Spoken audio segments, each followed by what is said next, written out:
Boost, Sandra Alland. Thomas's tattoo made him late for work. He'd covered it years ago, replacing the pattern on his inside left wrist with a bland circle he'd almost forgotten. But there it was in the shower, red ink rising up through the grey, accusatory against his pale flesh.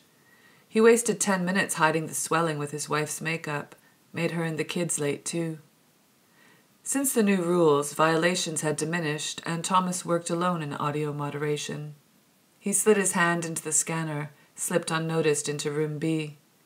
Frank from night shift had gone home without waiting.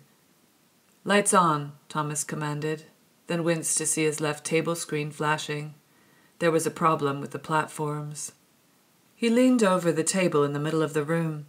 The right screen displayed long-range transmissions as normal. The same smattering of platforms were almost, but not quite, in far violation for loudness.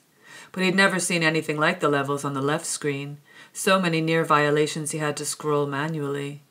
Citizens were over-amplifying short-range sound waves all over the city. It was as if certain platformers were blasting their speakers right into the faces of their audience.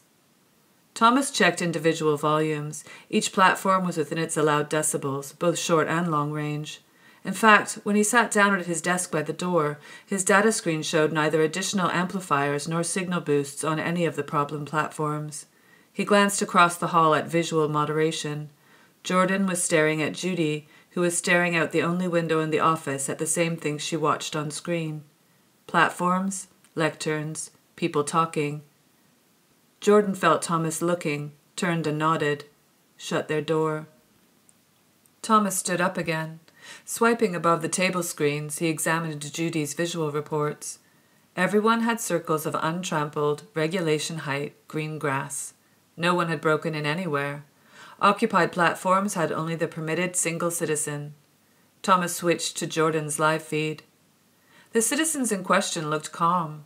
Many weren't even standing at their lecterns, though he couldn't blame them in this heat. Platformer 287 was on his back, vaping and smiling with an old mic in his hand. 9250 sat on the ground using sign language, translated via a speaker in her lap. Thomas paused, stared hard at the brown-skinned deaf woman. But her signs were serene. And he could tell 4794378 was just a kid, despite the adult cut of her sleeveless shirt. She traced fingers over one wrist like she was bored, shifted in her wheelchair. He couldn't locate what was wrong about her picture, any of them. Visuals weren't his job anyway. Jordan could deal with it. The sound issues were concentrated in one field zone, so Thomas checked the zone's close-range sensors. Undamaged. Why was the screen showing near violations when there weren't any? He ran another scan, found no interference or short-range loudness, not even flagged language. Of course, the citizens could say whatever they wanted. The Prime Minister required notification of certain words, but they each had the same circular piece of ground on which to build their platforms, place lecterns, and tell anyone what they thought. It didn't matter if they didn't look like Thomas or have 2 healthy children and a Tier 1 marriage. They could do anything they set their minds to. Thomas's wrist throbbed. 3 months earlier, Aralia had received a letter with a number corresponding to a round piece of land. Because of the supreme fairness of the Prime Minister, the circle was exactly the standard size for every citizen. The message confirmed you could fit between 3 and 5 citizens across the 2-meter diameter, standing. It noted, however, that the ministry forbade sharing. And water is wet, thought Aralia. If everyone got a platform, why would you share? She researched the address and rushed to catch a train. Since turning 13 a few weeks ago, she had waited for her letter with a packed bag. Both her mothers used platforms. Aralia wondered why they seemed wary of their country's unique birthright, but she knew they visited their circles. Aralia tried to tune in when she could, sometimes caught their signals late at night when the system wasn't overflowing. Her mother, Sina, sang with the most raging accent, no matter what anyone said. And Tendai, her other mother, told stories Aralia sensed had some deeper meaning. When she was younger, Aralia used to sit on Sina's shoulders to see over the crowds gathered at Tendai's platform. That was before screens were popular, platforms had fences, and her mother's circles were moved from the city center. As the train passed the downtown platformers, Aurelia smiled at the familiar but ever-changing collection of amplifiers and satellite dishes. The moderation building loomed over the zone from her left. Here the circles were farthest from one another. They hosted the most extravagant citizens, the biggest audiences. Beneath one woman's feet, a spherical platform sparkled with water and fish. Another citizen stood atop life-size screens. 6 of him gestured to a crowd. Further along, a ruby-studded staircase spiraled up to a stained-glass lectern high as the trees. Aurelia spotted a waterfall, lifts to even taller creations, grass ringed by rare pumpkins. Her stomach rumbled. The train stopped for a routine delay. Aurelia was close enough to touch the nearest fence from her chair, if the windows hadn't been sealed. Just a meter away was a platformer in a suit worth more than her home. Aurelia traced its artful stitching with her eyes, watched the white man gesticulate from a platform of giant satellite dishes. Surrounded by a fence of metallic blue antennae, his lectern, too, was made of rods that curled together then jutted out at fantastic angles. As Aurelia daydreamed of placing her feet on vibrating satellites and easing her arms into the man's cobalt jacket, he stopped talking to the audience, turned, and spat a gob of yellow down onto her window. The train began to move then, but not before his smile framed the splatter. It turned out Aurelia's circle was made more of mud than grass. The zone was outside the city center and had no signal boosts or extra speakers. A few citizens just had megaphones. At first, Aurelia regretted not telling her mothers about her letter or setting out to build her platform alone in her wheelchair. She quickly changed her mind when several people left their circles to greet her, then showed her the smoothest paths. She noticed a lot of wheelchairs and crutches, skin like hers. For the next 3 months, Aurelia got to know her neighbors. They spoke in ways she'd never heard, especially about the sacred birthright of equal platforms. Aurelia learned how to build, understood why her mothers were scared.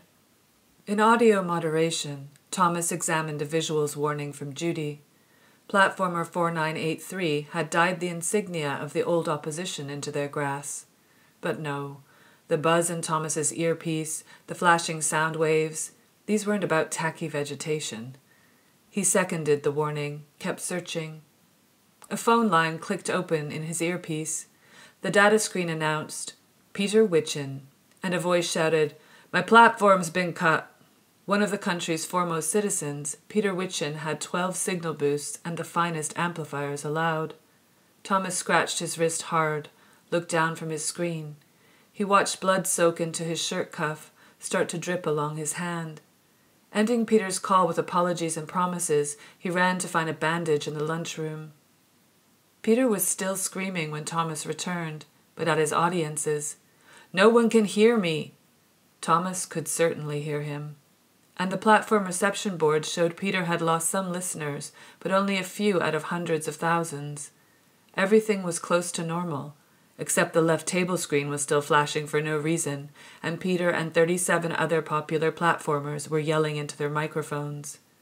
Thomas's earpiece clicked again. Aurelia looked around from her ramped and adapted lectern. Everyone was speaking into megaphones or taped-up microphones, but their words echoed as if through the best of signal boosts. The cumulative rumble shook the wheels of her chair and vibrated pleasantly about her skull. If she had a lift to the sky, she would see the disparity between the city center and her field zone, and not just in platform materials. There was a lack of arable soil, water sources, paved roads. Thousands of circles almost overlapped, spreading out from a single electrical tower. From above, the people here would blend. Aurelia imagined their outlines looked as glorious as they sounded speaking together, despite the drawbacks. A sea of people, their concerted effort, a concert. Management had disconnected the call, but their words echoed in Thomas's head. "Do something. You're losing control of the platforms." On hundreds of feedback boards, citizens were posting about the unfairness of Peter Witchin's silencing. Ministry platforms reported an attack on the country's commitment to equality. But there was Peter Witchin on Thomas's screens, louder than anyone.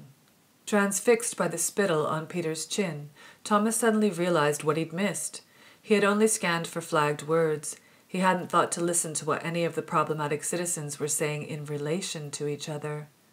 Thomas let their words into his earpiece now, not as abstract wavelengths or decibel levels, but with meaning attached. It wasn't their volume at all. It wasn't a glitch. It was that they were all saying exactly the same thing at the same time. A free signal boost. Thomas searched as many of them on screen as he could, stalling for an excuse to avoid reporting their action. He listened to 48,654 people say the words 248 times. But there was no way to help. The computer had logged their numbers. Then he saw the girl again, platformer 4794378. He zoomed in as she leaned forward in her wheelchair to speak. She was massaging a tattoo that matched his bloodied wrist. Aurelia's microphone was one of the first to go dead. Lost in the vibrations of choral speech, she had been absent-mindedly caressing her inked scars. Suddenly there was silence everywhere. Public loudspeakers and a phone message simultaneously transmitted. You have been charged with endangering the amplification of platforms. Your platform rights are immediately revoked. You will be remanded to custody for sentencing. Surprising herself, she didn't panic. Aurelia's mothers had made her a red suit jacket and lovingly embroidered it, as they had her, with the family symbol. She put it on, waited. After sending the expected report, Thomas rushed past Jordan and Judy out the back door. He drove to his own circle, which he hadn't used in 14 years. When he unlocked the gate and removed the protector from his lectern, he found his microphone undamaged.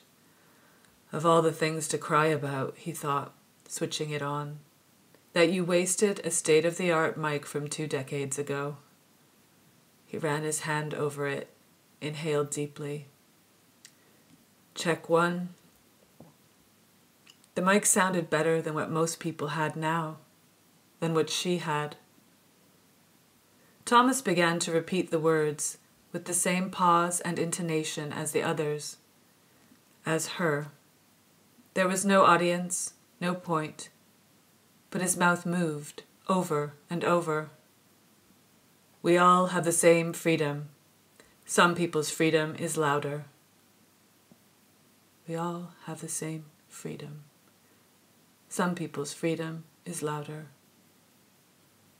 We all have the same freedom.